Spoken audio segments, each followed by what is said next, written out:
This meeting is being recorded. Okay, that's told us. Hi, everybody. My name is Ian Hawkins. I'm the head of content here at Swoop, and I'm delighted to welcome you to our quarterly market update. Over the next hour or so, we'll be bringing you insights on how to help your clients, especially with the current volatile economic circumstances. So, some housekeeping quickly before we get underway. First of all, we really welcome questions today, but please put them in the Q&A box. If you put them in regular chat, which I hope we have dismantled, but if they do go anywhere else, they will get missed. So Q&A is where they need to be. If you have a question, we would love to answer it. If you're having any trouble at all, just let us know through there, and we will get one of our Swoop team, one of our elves will come in and make sure that we are audible and visible again. So any problems at all with your text, go in there. My experience with Zoom is if you come out of the meeting and then go back in again, that almost always solves most of the problems. So if you have trouble seeing or hearing us, try that one first. In any case, this meeting is being recorded and it's posted on swoopfunding.com. So if you want to watch again or recommend us to a friend or colleague, that is where we will be. Now, today, delighted to be joined by some experts in the funding field. It is Stuart Pavlicek, who is the head of commercial mortgages here at Swoop, Kerry Dwyer, who is equity and grants account manager, and Rhys Cunner, head of unsecured and asset finance, all of them here at Swoop. So everybody, we've just come through a mini budget. What have been the big trending changes that have happened to the market over the last 12 months? Let's think of it in slightly broader terms, because we've talked the mini budget to death. So what's been the big trending change? Rhys, a smile flickered across your face, so I'll come to you first. Well, where do we start? So I think over the last 12 months, we've seen quite a turbulent time, because we've come out of, in terms of the lending landscape, we've come out of a position where over the last kind of 2 years, 3 years coming up, we've seen a lot of government funding being introduced to the market, and by government funding, government-backed funding. So when we first entered kind of the parameters of what was COVID in March 2020, there was a scheme which was brought out to help businesses through this, called the Bounce Back Scheme, which I'm sure many people who are attending this call are aware of. What then followed that was another scheme which was called the C-Bill scheme, and then the RLS, and then there's a new kind of RLS, I think we're on RLS 3 now, in terms of the reforms which has come out. So over the last 12 months, where we've seen it, there is a lot of government-backed money being introduced to the market, which effectively gave many lenders a license to distribute funding that previously potentially they wouldn't have done, which usually means that there's money being pumped into businesses that was then for survival. And over kind of the last 12 months, what we've seen with kind of what's happening in Russia, the surge in energy prices, cost of goods, raw material, and government changes as well in terms of the personnel who's running the government at the moment. So what we are seeing in the market as an event of a combination of these is the interest rates are starting to rise. So they were kind of going into 0.25 increases, and now we're on kind of 0.5%, with kind of rumours running around the market that we're going to significantly see them grow to kind of control inflation. So yeah, over the last 12 months, there's been a number of factors which has led to this, and we are where we're at now, with kind of base rate and lenders that are currently still in the market and wanting to lend. Sure thing. Stuart, what about property? How has that been changing over the last 12 months? Coming out of COVID, it was a relatively stable market. Lenders had a relatively robust appetite to continue supporting businesses, certainly those that have a real estate or a property element attached to them. But the mini budget kind of threw a grenade into the market a few weeks ago, which there's still really positive signs in our market, in that there's never been so many lenders that are active in that property finance space. But we have seen some lenders fall by the wayside as a result of the budget, because their operating model in a low interest environment worked. Where interest rates are increasing, their proposition no longer works and is no longer feasible, so they've had to remove themselves from the market. But a lot of the changes happened over the last few weeks. We'll all be well aware of the coverage that the mini budget got and the action that was required from the Bank of England. It's a widely held view, certainly within the finance market, that things had got so bad following the budget that the Bank of England had to step in and try and bring some stability back to the market. So we're almost a little bit lucky that it was as bad as it was, because it meant that we got an immediate fix or an immediate attempt at a fix. If it was just bad, then there's a risk that it could have sort of stagnated and carried on for a longer period of time. But I think if whilst interest rates are increasing, things to be mindful of is that a lot of commercial borrowing where it's secured against property does tend to be on a variable rate, but that spread above base rate is fixed. So whilst it will increase in line with base rate, the margins being charged by banks are still relatively stable. Where there has been a lot of volatility is in the fixed rate market. So there's a piece which hopefully myself and Ian have been working on relatively recently, which we'll share in due course, but it's asking the question, is now the right time to fix? Because if you do it now, it's a little bit after the horse has bolted, because rates have increased substantially in such a short period of time, and lenders are now pricing further increases in base rate into their fixed rates. So if we look at 5-year fixed rate in the commercial space, it would have been about 5% about 3 weeks ago. It's now at 8%. Some lenders are at 9% for the same client. So there's been a lot of change in pricing, but the flip side is that there's still a wealth of options available in the market. Right. Okay. We might come back to that. Kerry, what about equity? How's that changed over the last 12 months? Are people still keen? Sorry. Yes, go for it. I was just going to say, I think it's a little bit trickier to answer on the equity side, because obviously equity is quite ambiguous and mysterious and kind of hard to figure out a lot of the time. But I think if we look at it kind of from a bit of a funnel perspective, you can see a lot of the noise like that Reese was talking about there in terms of Russia and the Ukraine and interest rates and things like that, kind of creating a lot of uncertainty, as people say, in the public markets, and that's sort of filtering down then into the private markets, more so at a growth stage level. So you're seeing a lot of what you might hear about down rounds, where businesses kind of later on, maybe Series C, Series D, are doing a down round. That's less so affecting businesses that we'd be working with, because investors are taking a much longer term view. So kind of people are sort of saying in the market at the moment that last year was the party, this year is the hangover. So last year there was a lot of kind of funds popping up with a new 100 million fund and kind of investing left, right and center. This year they're stepping back a bit, but they still have the cash to deploy. So I think particularly from our perspective and with the advisors we're working with, a lot of the businesses are at seed stage and pre-seed, seed, Series A. So the fundamentals are still the same, really. The market is obviously a little bit slower, and there's a general consensus that valuations are dropping, but we also need to kind of take a step back and realize that those valuations are dropping on the back of 2021, which was a complete record-breaking year. So if you compare like with like, so if you compare this year to 2020, it's actually a bit more reasonable, and you could argue that it's just a bit of a correction.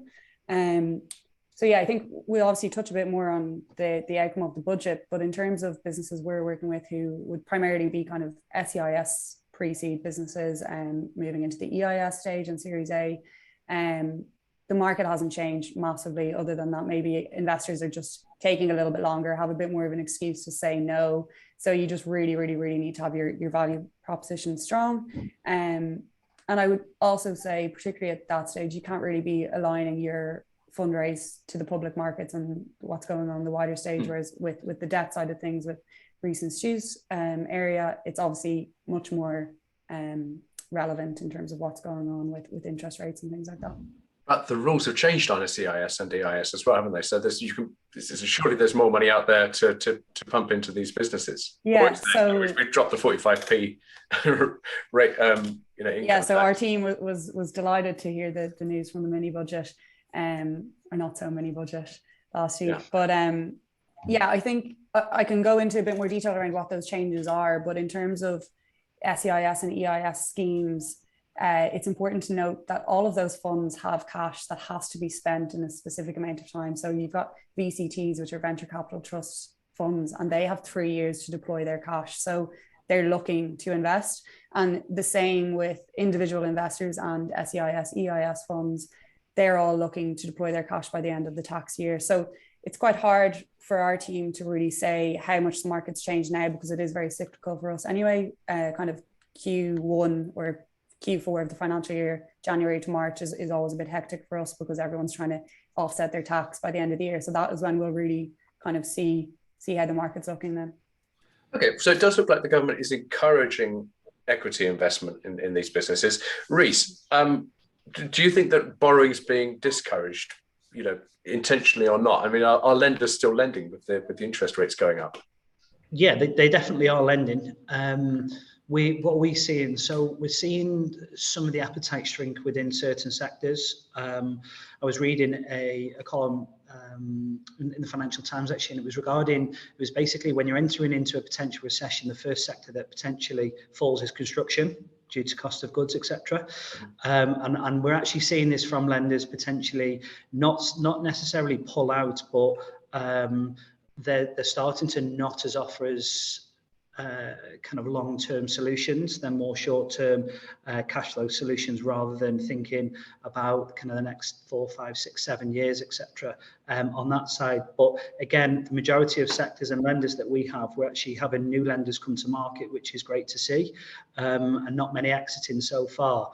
What I think is to kind of stress on, especially if you are an advisor, is it's always best to be in the position, if you are looking for funding, to start looking before you actually need it, because any lender will look at the current position of that business, and kind of cash, having that there, or knowing your options should you need to call on it, is also a good option for any business. But in terms of the landscape of the unsecured and asset finance, in the unsecured side, we're seeing kind of lending continue as base rate increases, as does typically the interest rate.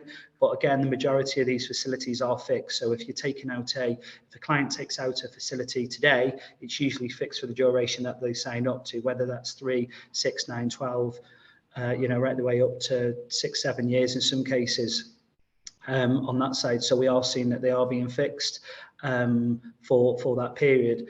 In terms of the asset finance side, in terms of the mini budget as well, with the capital allowance not decreasing to 250,000 as expected and remaining at kind of £1 million, that's great for businesses to kind of look at borrowing, and it's a great time to borrow within the asset finance market if you need it. What we are seeing is a lot more refinance of assets. So I touched on it earlier on. There was a lot of cheap money, let's say, that was moved about, that was unsecured, backed by the government, and what we're starting to see is that money was used to purchase assets, and within those assets they are what we would call unencumbered. So we're starting to see kind of refinance of these assets across the economy or the business, let's say, that they're utilising this as security, potentially where they don't have commercial property, a residence on their house, etc. They're utilising the assets within the business to free up cash flow for further investment within their business. But very much so, we're seeing new lenders come to the market, more short-term products, which kind of is, you would think sensible if you were lending money, not knowing what's around the corner potentially, but there's still also kind of long-term options that have been there for the last 12 months plus, that are waiting for clients to come and kind of underwrite and take a look at. So yeah, very much active here. Brilliant, good to know. And Stuart, we've seen lots of stories about mortgages being withdrawn from the market, but you say there's still mortgages out there, aren't there? Yeah, definitely. So unlike the residential mortgage market, it's not essentially pulling a product. Where we have some changes, I alluded to earlier, were lenders whose financial models will not work in a higher interest rate environment. So they have exited the market as a lender, as a proposition. It no longer exists. But there's only a handful. So the ones that are left in the market, there's still a broad range of lenders available for commercial mortgages. But the underwriting process has just become a little bit more tricky to navigate, I think is the reality. And the reason for that is because rates have increased. So lenders are applying a higher rate to stress the debt when they're underwriting deals. But at the same time, if it's a robust, well-established business that's generating healthy cash flow, then it can be supported. But one of the great things with owner-occupied commercial mortgages as well is that there are levers that you can pull. So I know we use the example of the care sector. You know, as inflation has grabbed hold, then operators have had to increase their fees that they charge to their service users. That therefore increases turnover and revenue, which helps them protect profit, which that profit can still be utilised to service debt. So one of the great things with trading businesses is that you do have those levers that you can pull. And I would always suggest that advisors and SMEs talk to each other about what those levers could be. Where there is probably a little bit more pressure in the market is in the real estate investment market, because where you're underwriting against essentially a lease and a rental income stream, there are no levers to pull. That rent is that rent and it's fixed. So that will impact the level of debt that anyone will be able to raise against investment assets. But this is where you need to be creative with structure. Do we need to look at interest-only periods and things like that to provide a solution? So yeah, there's still a wealth of options in the market, and our role is to work with customers to navigate that market. But is the sort of calculation that banks make, is that changing? I mean, with the cost of goods and inflation going up, is that making banks look at applications in a different way? No, it's only on the interest rate and where they're stressing it. So I think if we go back a number of months, probably 3-4 months, then your average lender would have been stressing it at a rate of probably 6.5-7%, because base rate would have been 0.25%. I mean, it got as low as 0.1. So the pay rate would have been 3.5-4% for a good quality business. Then they'd stress it at 7 to see actually, as rates increase, because they need to increase, does it still service? That stress testing now is probably around 10%. So it is making it more difficult to justify or more difficult to underwrite, but that's where you pull those levers. Okay, well, last year's revenue was X. If we increase our fees by X% to absorb these costs, what impact does that have in our P&L performance? And you can still get the same level of debt coverage usually when you do look to pull those levers. Going back to RLS, which you mentioned before, Reece, it strikes me that if RLS is capped, then as the interest rate rises, then the margin for the banks and for the brokers is going to be squashed. Do you think RLS is still going to be something people can get hold of, or is it on the way out? What's going to be the story?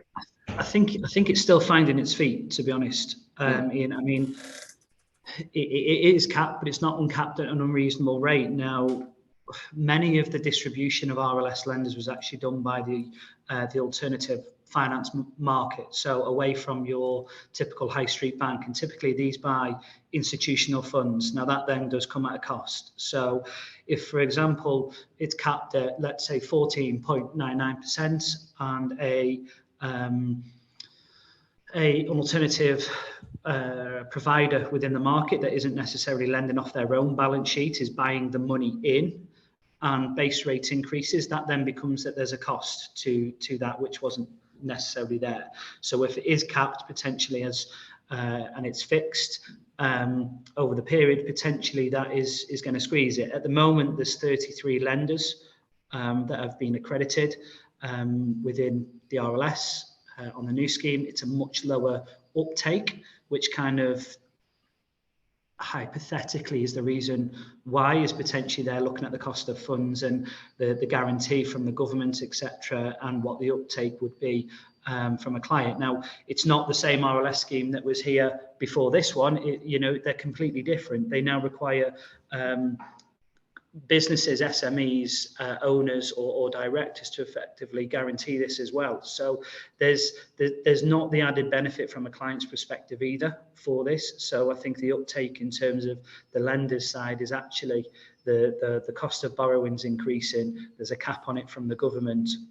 And there's not much uptake from or benefit, let's say, to a business up front. So it's not looking likely at the moment, but I'm sure there'll be further changes down the line and hopefully more support for businesses coming out over the next few months. Okay, well, let's park the borrowing discussion for a little bit and talk a bit about investment. Kerry, what's the outlook for businesses that are looking for equity investment right now? Yeah, so I think if we're kind of thinking about different industries, firstly on the equity side, obviously there's quite an array of businesses that we work with. trends we're seeing, so particularly areas that are a bit of a struggle at the moment would be kind of consumer businesses, consumer tech. So I know Reese mentioned kind of one of the first places banks might cut back is construction. So for us, investors will kind of cut back on consumer businesses pretty quickly. So historically, they're the kind of checks that were written pretty quickly because they could see the figures. You can look at your CAC, so your cost of acquisition of your customer to your LTV, and you can make a pretty solid decision on that. So I know I said like equity investors are looking kind of at a longer term view, but with consumer investments, it's always quite a quick decision. So we're really seeing that slow down. And I think that's kind of off the back of, again, what Stu was saying, you know, cost of goods. And the first place you're going to cut back, you or I are going to cut back, is kind of discretionary spending. So we're seeing definitely a bit of a slowdown there. And then I think the areas that are still pretty strong are fintech and B2B SaaS. So investors are looking for that recurring revenue element. And with B2B SaaS businesses in particular, the contract values are really, really high. So you're kind of going to be looking at the longer term perspective there. And yeah, the payback period. So the sales cycle on those can be a bit longer, but the payback period is much quicker than consumer businesses. So they're kind of areas I'm interested in at the moment. And then in terms of the budget, like for the outlook for the next year, it's been really positive. And I think especially off the back of some of the changes being reversed, it kind of makes SEIS and EIS even more attractive for wealthy individuals. So the government have changed the annual allowance for investors. So you're talking kind of individual investors here. They can now invest up to 200,000 a year under the SEIS and EIS schemes. Previously, that was only 100,000. So, you know, those wealthy individuals that are going to be looking for a tax break can kind of do it through investing that way. And then obviously by investing in SEIS and EIS assured businesses, they don't have to pay any CGT on the profit made. So that's really, really good news for us. Then for the actual founders themselves, they can now raise their first 250,000 under SEIS, so Seed Enterprise Investment Scheme. That was previously 150, so it's gone up 100,000 or 67%. But I think that was really needed, to be honest. Like nowadays, 150k isn't really going to get you far enough to be going then for a big EIS round. So that was music to our ears as well.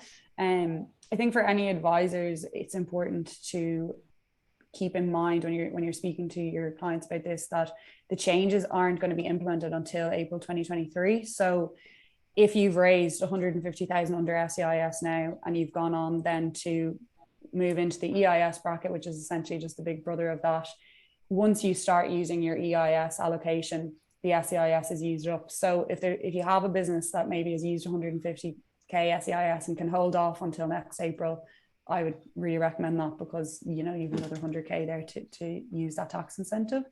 And then also the rules around a couple of other smaller things around that. Previously, if you were less than 2 years old, you could get SEIS. Now that's been extended to 3 years old. So that's great news. And then EIS, the EIS schemes have also been extended because there was kind of a deadline on that. So I think they've been extended indefinitely, which is also great news. So this is great news. So if you're wanting to raise more money, maybe it's better to wait till next year. And if you thought you couldn't, actually the rules have changed, so maybe you can. So this is really widening the opportunities for everybody. Mm-hmm. Very broadly, we know that banks like to say no quite often. What can we do at Swoop to help advisors clients when the bank isn't providing them with the level of support they need? I can answer the investors always saying no question if you want. Well, I'm more thinking the banks say no, but yeah, go. I'm very used to that. Oh, yeah. Yeah, so I think like I was going to touch on it a bit later, but in terms of what we were saying there about kind of holding off on your investment, maybe if you can drag out your SEIS allocation, I think just making sure that you have your fundamentals in place before going out to an investor and giving them an excuse to say no. So there's kind of the basic fundamentals before we even get into the pitch deck side of it, but purely just making sure that your idea is clear, there's an actual need for it, and like conveying that in one simple sentence.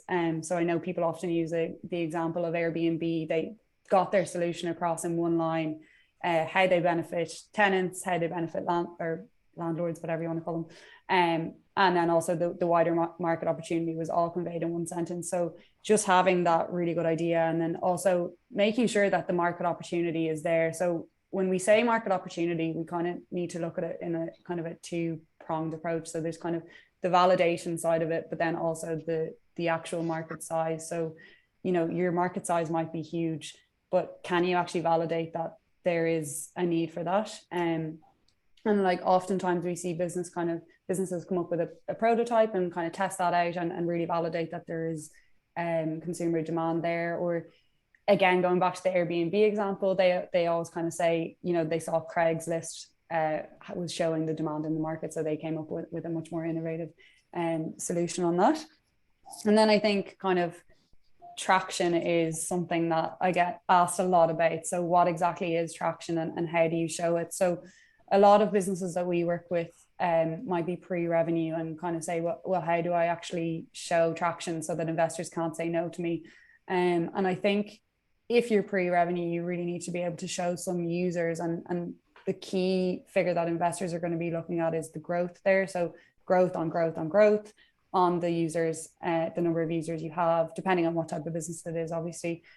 So yeah, if you're pre-revenue, kind of focusing on what you can do before you actually have people paying you is key. Then obviously kind of going back to the SEIS point. So if you don't have your SEIS or EIS advanced insurance, definitely get that box ticked before you even think about going to investors. And either your advisor, accountant, or Swoop can help you get that in place. But it's kind of a major sort of health check before you go, because that's straight away a no for an investor if you don't have that box ticked. Sure thing. Now, Reece, you're a helpful sort of person. You were literally leaping in there to answer that question about what Swoop can do when the bank says no.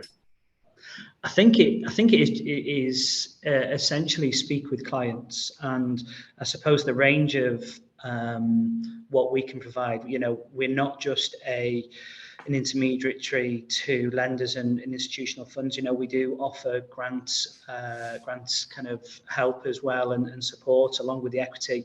Stu, who's on the call as well, you know, he specialises in commercial mortgages. I specialise in unsecured and asset finance, and Kerry specialises within kind of the equity side of things. So we're not just a jack of all trades within me as an individual. We do have real sector and products specialisms across the board. So it's very hard for one individual to keep up to date with everything. And what I suppose we do well within Swoop is working together to make sure that a client may come into Stuart potentially, or myself, wanting something, but actually we can discover another need for them that potentially the bank couldn't offer. So there's many solutions. Now, the banks offer kind of traditional lending types. Usually the way that their credit is more towards is more the asset market, so Stu's market in terms of bricks and mortar, or high level debt of kind of the corporate lending, which we do quite a lot of.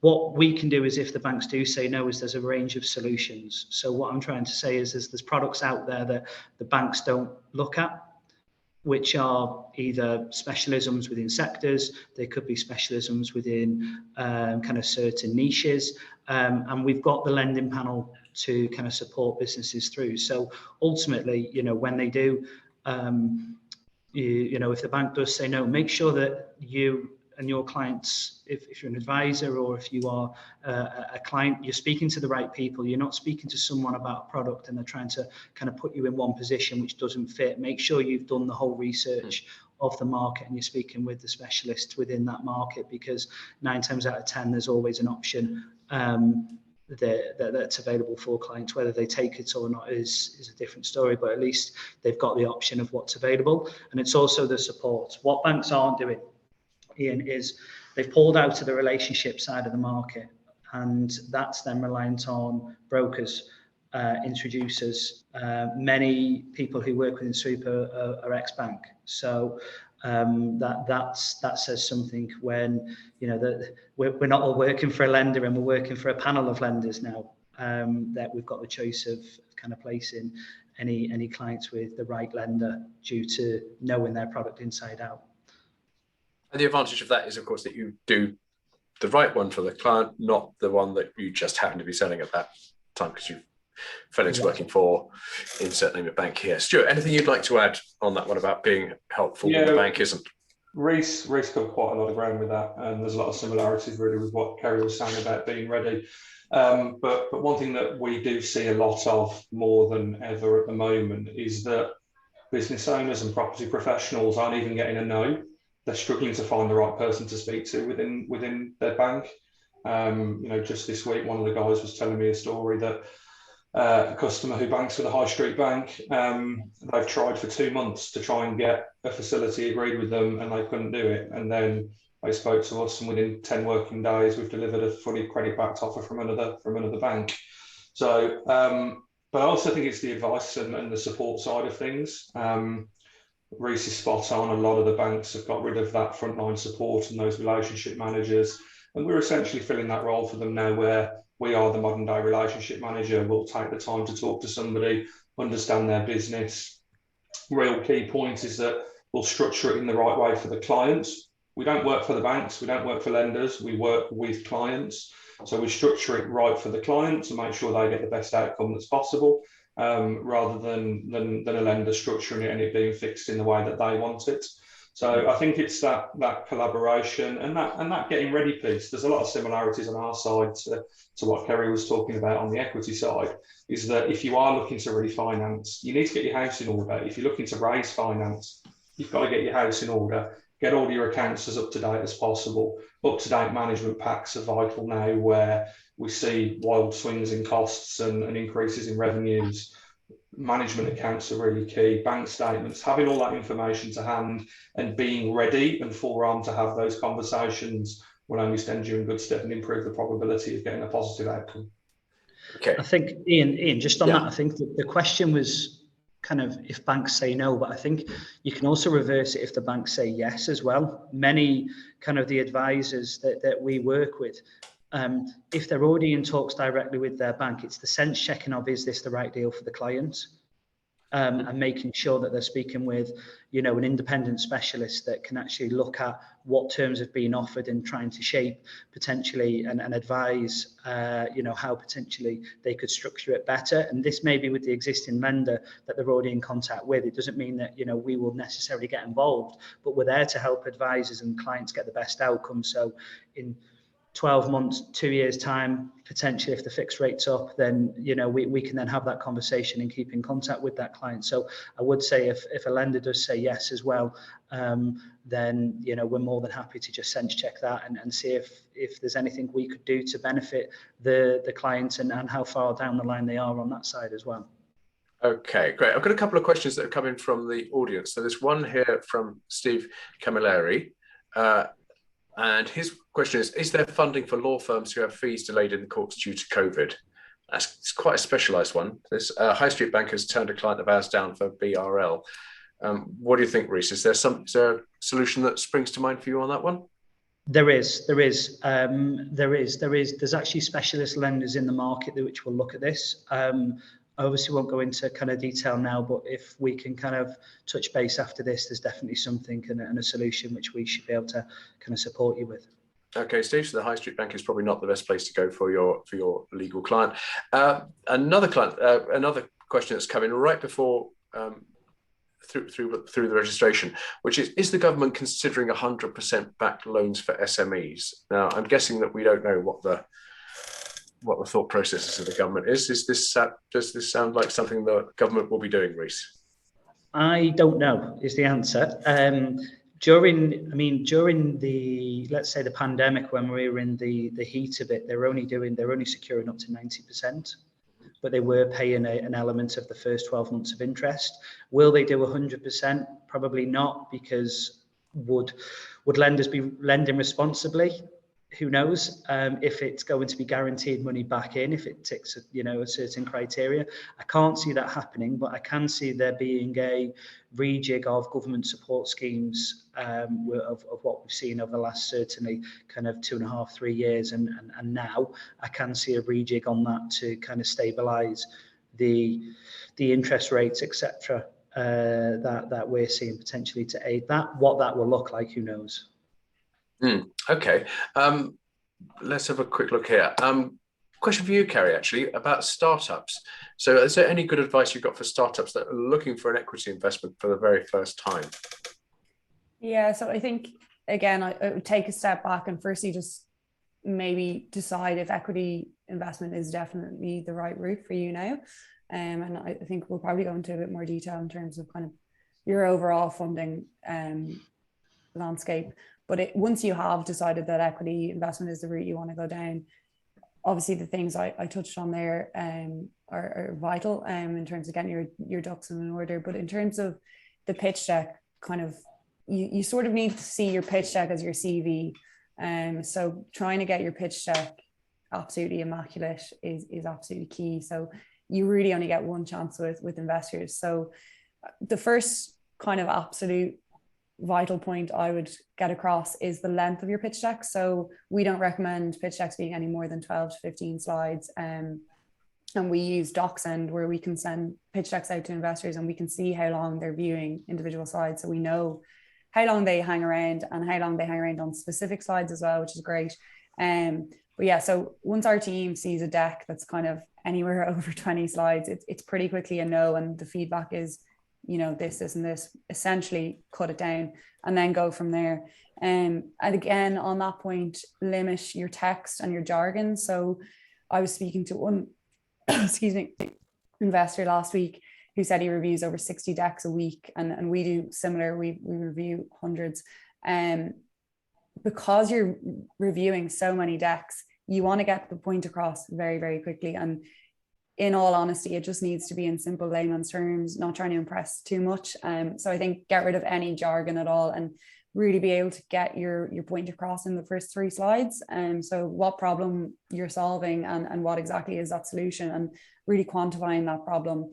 Because obviously we can beef it up as much as we want, but actually being able to quantify that is really important. And then touching on kind of the traction point again, what we see a lot in terms of feedback from investors is, okay, this is a great idea, a really nice deck, etc. But what actually is their go-to market strategy and how are they going to monetize this? So even if you are pre-revenue, as I was saying, being able to show traction in terms of users and growth and people even just at a beta stage, being able to show your go-to-market strategy and your pipeline and letters of intent, anything like that is really, really important. Then after that, I would kind of touch on your team. So a lot of people in here say, an investor is going to invest in an A team and a B product. They're not going to invest in a B team and an A product. So even if it's a great product, they need to see that the team's going to execute it and that you have all the right specialities and that you can all work very well together. So I think that's pretty vital as well. And conveying that in your deck can be tricky.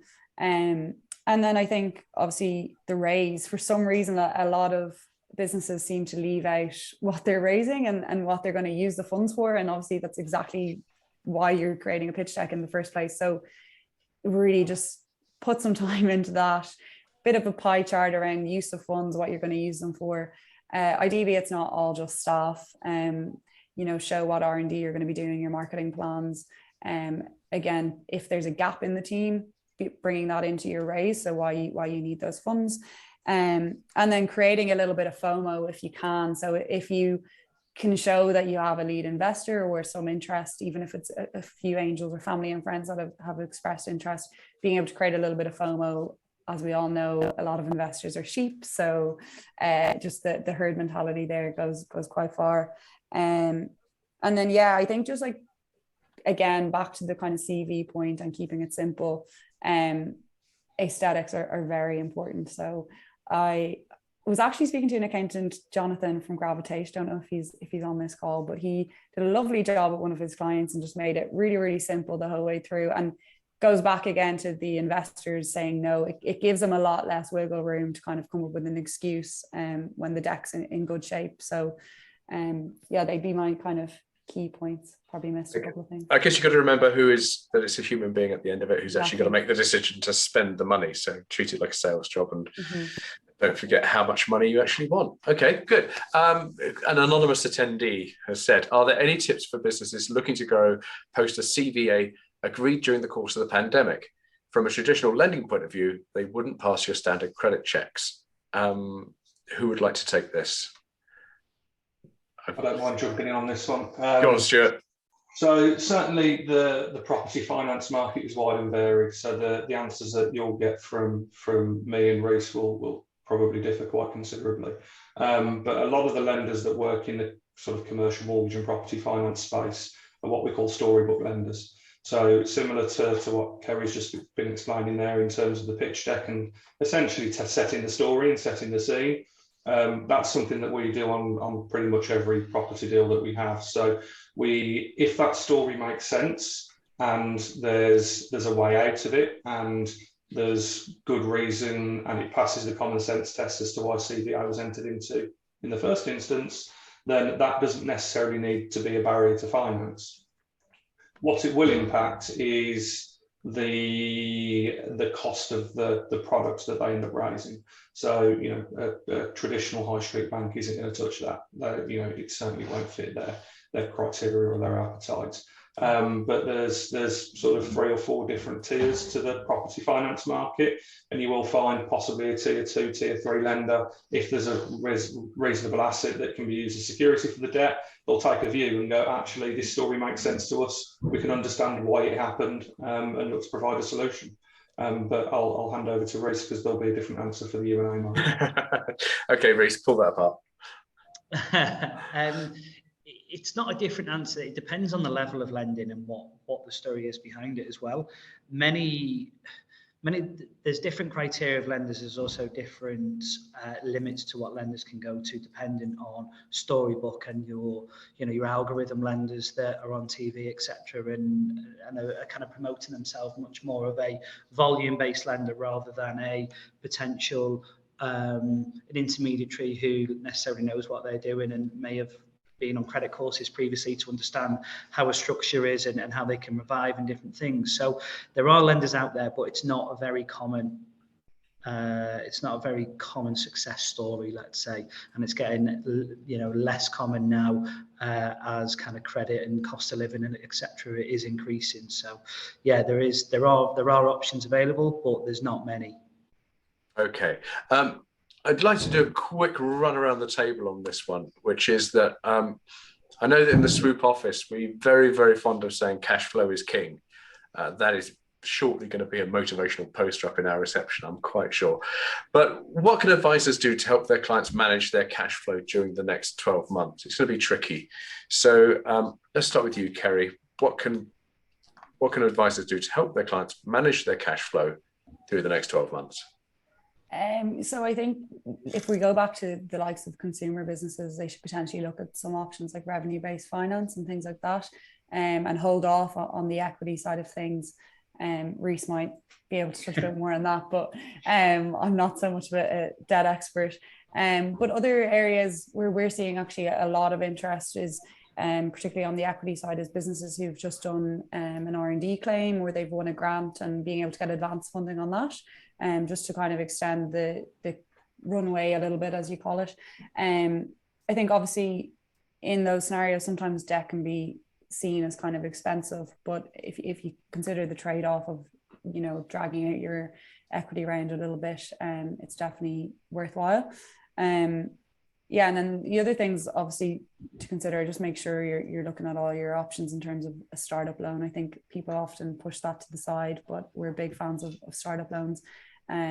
So, I was speaking to a business yesterday who's been up and running for 6 months, revenue generating, wasn't aware that startup loans were an option. You can get up to £25,000 per director. So I think that's something to consider, and the costs of those are a bit lower as well than other debt options. But yeah, on the equity side, it's kind of hard to answer that because we're always encouraging businesses to kind of look at a bit more of a holistic view and make sure they're they're using all their other options alongside their equity raise. Yeah. Lovely. Reece, what about you? How can advisors help their clients keep their cash flow healthy? I think it's looking at what's coming through the door and then back out. So it's looking at, can they cut costs potentially that aren't needed? Can they reduce existing costs? So one thing that, we're helping clients with at the moment, and I can see a couple of attendees who are on the call who I've been in kind of dialogue with over the last couple of weeks, is on the energy side. The government have obviously put a cap on kind of the business energy side, but again, many of the contracts that are falling out today are seeing huge hikes, talking 10 times what they've been paying for the last 3 years in some cases. Obviously, they're able to look at the existing usage and they're moving it forward on kind of the new rates or the new tariff that they're looking at. So potentially looking at, how they can reduce these costs. Would it be better for a business to fix it? Potentially, so they know exactly what they can look at paying rather than keeping it on a variable, let's say. Is that the best option? In terms of managing the cash flow as well, it's not, it's not just energy, it's staffing as well. Do you need to let some staff go potentially, and can you run the business without being at full capacity, or moving people down to part-time? I think there's going to be many ways to do it that doesn't require lending. But it's also knowing that if lending is there, is it just are you delaying the inevitable of letting people go, potentially of reducing your head count or the building that you're in, kind of trading from? And I think it is just weighing up the options. So I think over the 12 months, it's just having a real clear plan of what the business needs to function and stabilize. Inflation at the moment, which is kind of causing what's happening, is around about 10.1% from the last time I looked. It's considerably high, considering we're aiming for a 2%, but the US is at 9.9, Europe's at 9.8. We're not the only ones in this boat, and at some point something's got to kind of move. So I think it is just making sure that you're not borrowing just to delay the inevitable, and you're putting a plan in place that is, if it is the inevitable, that you're making sure that you're protected from an individual point of view, and the people around you, that if you have got personal guarantees or security, as you enter a pandemic, there will be other facilities to help, but making sure that you don't affect nothing catastrophic happens, and limiting that. And to do that, we have to manage cash flow. So if lending is the right option, great. But look at the existing costs that you're particularly paying, delay in payment terms potentially to aid cash flow. If you're on 30-day terms with potential suppliers, can you look at 90 days, etc., before you're paying these? Likewise, if you're on payment terms, can you look at potentially a facility that reduces the amount of time that you're waiting on funds due to land? All these things should aid cash flow, and it's all about the planning. So I know plenty of advisors work with clients on this, but many business owners don't think about it. They just know what's coming through on, they may be great at selling their product, they may be great at producing their product, but cash flow potentially isn't their forte, which I think they then rely on the advisor side to say, actually, you're going to squeeze a cash flow gap here. How can we resolve that? And from my side of the bench, let's say, in Stu's and Kerry's, it's always better to lend money to people when they don't need it than when they need it.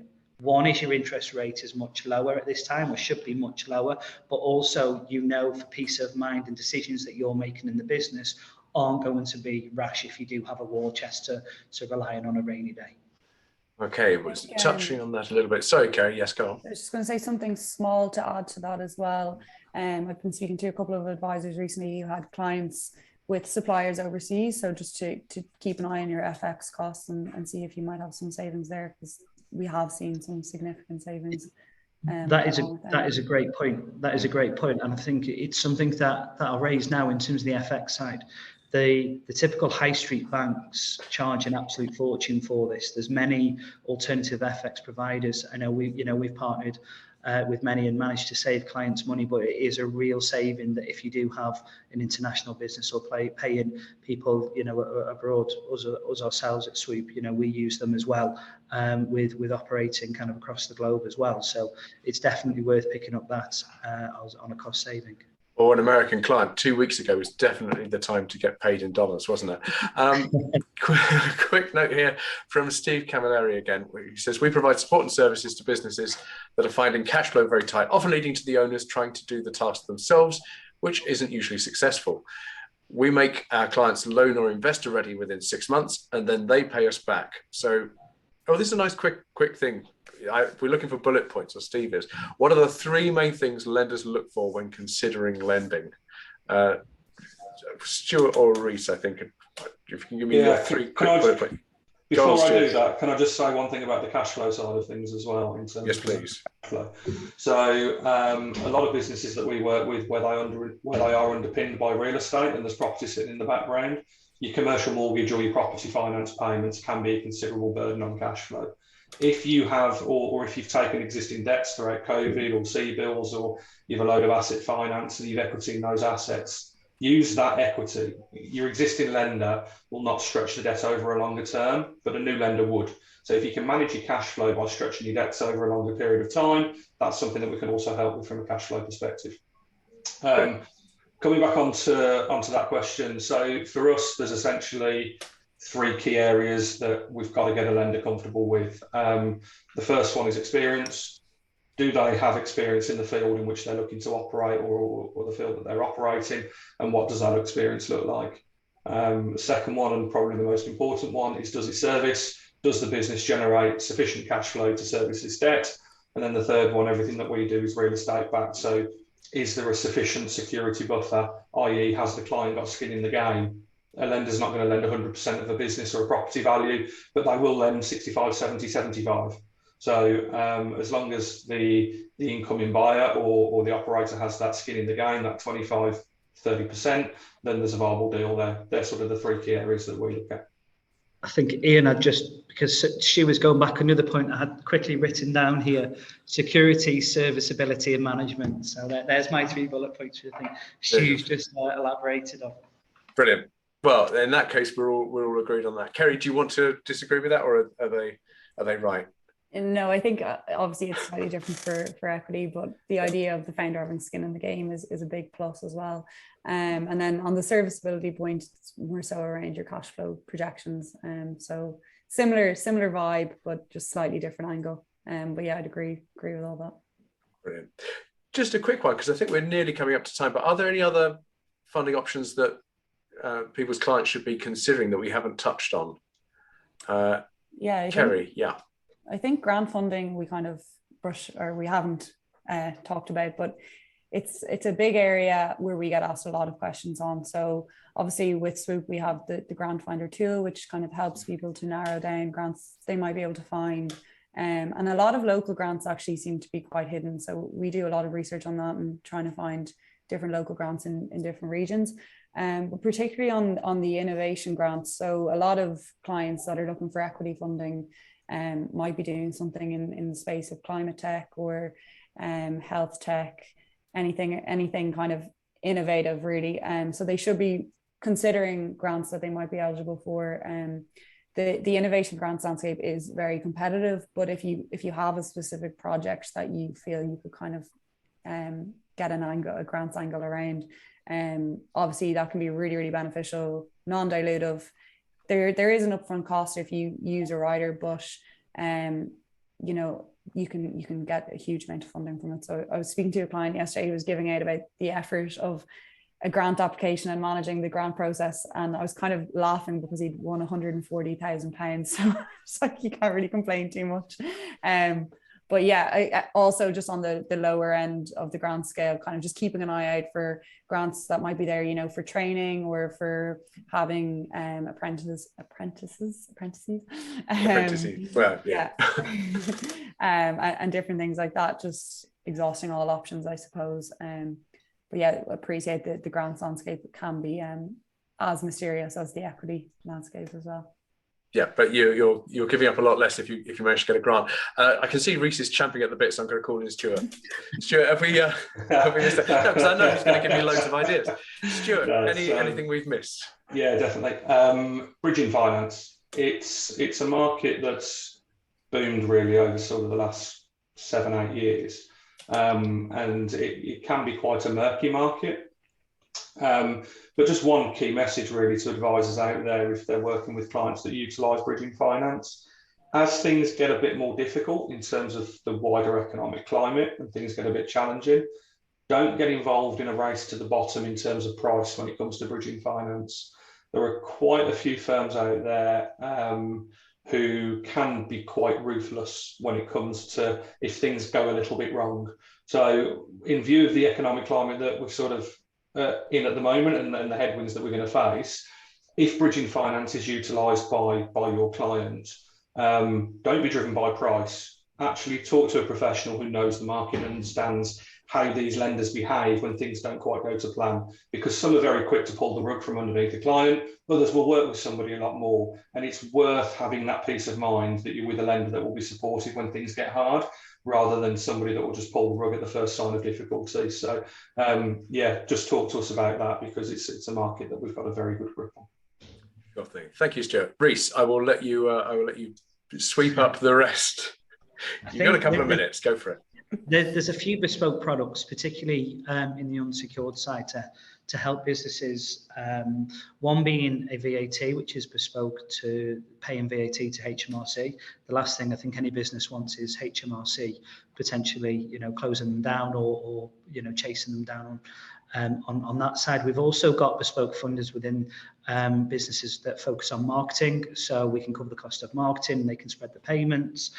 Exactly the same for kind of HR, staffing, upfront costs potentially from recruiters or first years of salaries, etc., and also stocking facilities as well, as well to touch on. All of these facilities typically wouldn't be available from their bank. What would be available will probably be an overdraft and a long-term potential loan of not a substantial amount. Away from this, there are many providers out there which do has specialist purpose lending, and we're doing massive amounts of these for businesses, and more than ever with kind of businesses wanting to take on and grow actually, as well as survive. Awesome. Right, that brings us right up to the top of the hour. So I'm going to say thank you very much to everybody who's gathered around the table. I've got three experts here. We've got Reece Cunner, Kerry Dwyer, Stuart Pavlicek. Thanks very much indeed for joining us, you guys. Also to you out there, I realise that the one thing that's been really short supply at the moment is your attention. The one commodity we can't get more of. So thanks very much indeed for joining us for this hour. And as I say, this will be recorded and it's going to be available through Swoop. So thanks for joining us and enjoy the rest of the day wherever you are. Goodbye. Thank you. Thank you very much. Bye-bye. Bye.